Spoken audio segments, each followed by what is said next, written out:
Tell me about a time someone talked about you in another language and you showed them that you understood them in that language. As always, I'll go first. I was in Budapest in some cafe, and me and my American friends, we were laughing, having a good time. They were asking me what things on the menu are. I was telling them, but some dudes up front talking about how we're just stupid American girls. So I didn't say anything. I just casually went up and placed 5 orders in Hungarian in front of them. So I was working retail at Big Lots. This was like 2 years ago. And I was a cashier. Now, don't get me wrong, I was a crap cashier, but I was doing my best.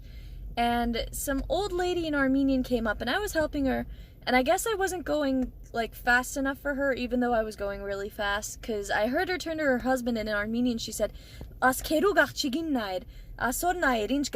which means, look at this fat girl, she's so slow. So I finished their transaction, and at the end I said, which in Armenian means have a great day, and the look on her face, priceless. Okay, so this one took place in Paris. I was visiting my family there, and this one day me and my cousin went to this clothing store, and while we were going through the clothing racks, we were chatting to each other in French, and this lady that was standing pretty close to us, she looked at me and then turned to her daughter saying, "Talai modera la sharmuta." So I looked back at her and I said, "Fimtale kibli maule?" And then without replying back to me, she continued in another language saying, "Nou, ze moet trots op zichzelf zijn dat ze 2 talen kan." Not thinking that I would understand that language as well. So I replied to her saying, "Nederlands kan ik ook hoor, ga je lekker?" And she was in shock. She couldn't say another word, and her daughter just walked away. So I used to be a slave to retail back when I lived in Manchester, and this one day on a very quiet weekday afternoon, this South Asian lady was shopping with her daughter. The perfect employee that I am, I was helping her out for a bit, and as I turned to walk away, she whispered to her daughter, "Dekho ye khusra."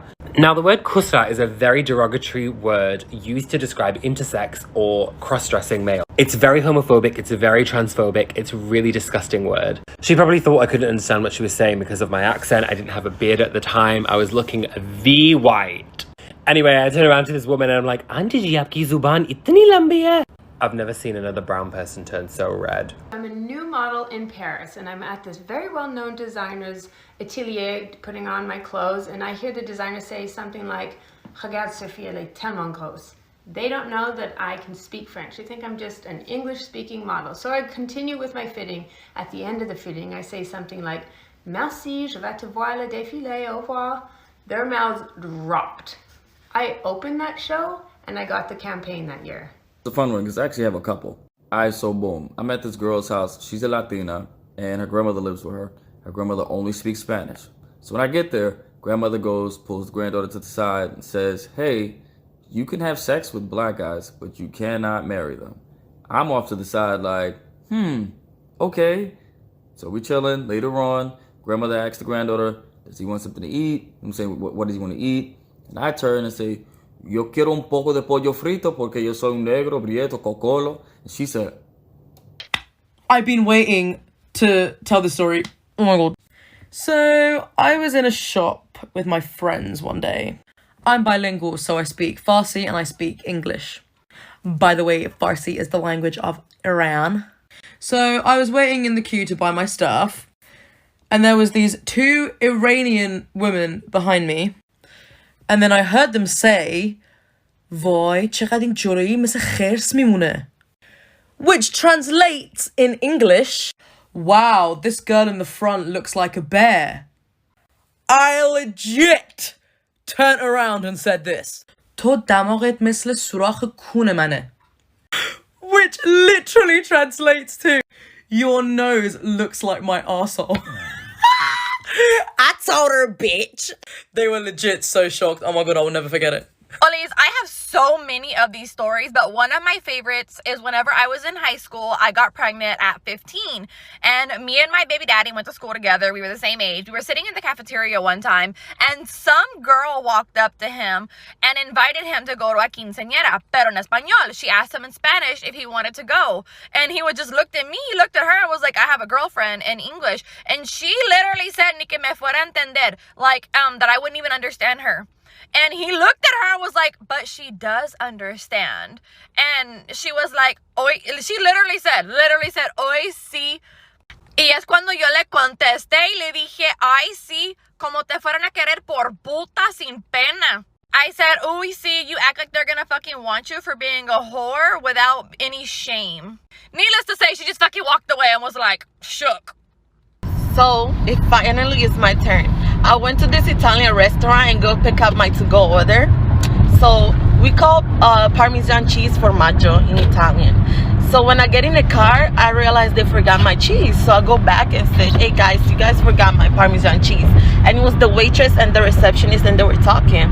And then the waitress go, ecco ci sono I negri che si credono italiani perché sanno dire una parola in italiano. Which means here goes the black people, really she said negros, who thinks they're Italian because they know how to say one word in Italian. And I told her, che cazzo hai detto? Which means, what the fuck did you just say in Italian? And she's like, oh my God, no. I'm talking about this customer today who was doing too much. And I was like, vaffanculo a te e a te. Now dammi il mio formaggio. Which means, fuck you and you, give me my cheese. So my first language is Turkish, and my best friend at the time, she also knew Turkish. We were at the mall at Hollister online to check out, and there were dresses that were racked in the line that I was looking through. Behind us in line, there was a woman with her like 10 or 11-year-old daughter. As I'm looking through the dresses, I hear the woman say to her daughter in Turkish, you better not dress like a fucking whore like that girl is when you're her age. And she's going on about how I have the sluttiest clothes picked out, all in Turkish. My best friend at the time was begging me not to say anything to this woman. So I checked out, and then I waited outside of the store for her to come outside. She comes out of the store and sees a 14-year-old little girl staring at her, waiting for her. I just smiled and I said in Turkish, you should be ashamed to talk like that and use that kind of language in front of your child. Make sure that no one around you knows Turkish before you start talking shit. And then she spent 5 minutes trying to apologize to me, and I basically told her to go fuck off. As a 14. This story is brought to you by me working at Olive Garden. Yes, Olive Garden, unlimited soup, salad, and breadsticks. Delicious. So it's like my second or third week working there. And they're like, hey, Jen, you got a tabletop of 10 in the back. And I'm like, dope, let me go back there and make this gratuity. It's a group of teenagers, which I didn't mind serving because you guys need to eat too, right? Anyways, and I'm like, great, we'll just flip the table and I'll make money on it. That was until one of the girls was like, Hergay, Whittager, gonna go Whittaging to the goo, gonna go, but a gathering room, you to go for the gala to go, at again, to the gal, but a go, but a boys, Bittiki, Kadagas, Yittiki, at a garden that I got, Petagay, at a game. Excuse me, what? So I go grab another Sprite for this girl, and I come back, and I'm like, Hergay, did a go, to the goo, that a gats, for the gut, that a gup, at a guy had a gaff, to the goo, put a gay, for the gore, you to go, but a gill, with again, you to goo, did a guy, and again, did a gitch. She was shook, and my manager ended up closing out their bill.